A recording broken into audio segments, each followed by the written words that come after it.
বাজার বাজার সামনে 12 মাইলের দোকান আছে, তারপর এদিকে আমাদের হাট হাট বাজার হচ্ছে মাঝে মাঝে ওই ওয়াই জংশন ওখান থেকে আর কি, ওই আর্মি ক্যাম্প আছে না, আচ্ছা ওখান থেকে একটা বাজার আছে, ওই জামালের এগুলো আছে।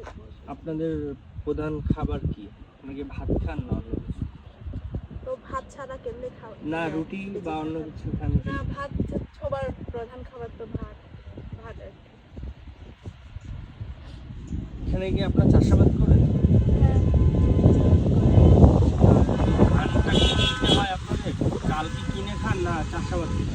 চাষাবাদও করে আমরা।